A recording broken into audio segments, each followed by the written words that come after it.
Super excited kami kasi ito rin yung gusto namin gawin ever since gumawa ng action kasi nag-drama tayo, nag-romcom, so ito yung hindi pa namin talaga nagagawa. Kaya alam namin di siya maging madali, but then super exciting. Nagpo-muay thai ako ngayon para medyo familiar sa akong may mga stunts.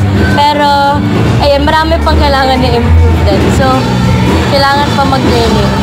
Nag-muay thai na rin ako, pero hindi pa ako nagsisimula. Yeah, may damit pa lang siya. Okay. Yeah. Hindi, ayun, hindi, syempre nag-ready ka rin physically, di ba? Diet din. Yun pa lang ako sa ngayon. Gulat kami kasi fan din ako kasi ng Lalo Immortal. Pinapanood ko talaga siya. Tapos nung sinabi ni Tita Malu na gawin niyo yung sangre. Anong sangre?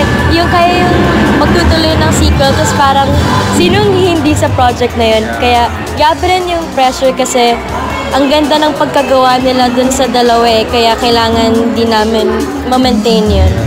Siyempre nakakatuwa dahil ang sarap bago di ba? Bago. Siyempre tutuloy namin yung kanila John Lloyd, kay Piolo, siya kay Miss Angel. Tutuloy namin and bago may kita ng mga fans ngayon, ng mga tao, di ba? At least light siya. Pero at the same time, pwede sa bata, pwede sa mga matatanda rin. And interesting siyang panoorin, di ba? So, very excited. And the first time namin gagawa ni Catherine ng ganun. Yung buong experience kasi yung lahat ng natutunan namin kay Inang sa set niya, parang lahat ng nahawakan niya forever mo na talaga yung dadalhin kasi ang dami talagang learnings and gagamitin talaga namin siya.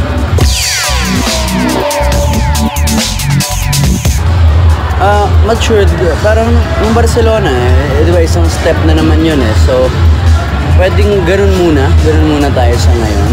And ayun, ganun pa rin naman. Di naman na-level up na naman yung maturity kasi okay na muna tayo sa ganun.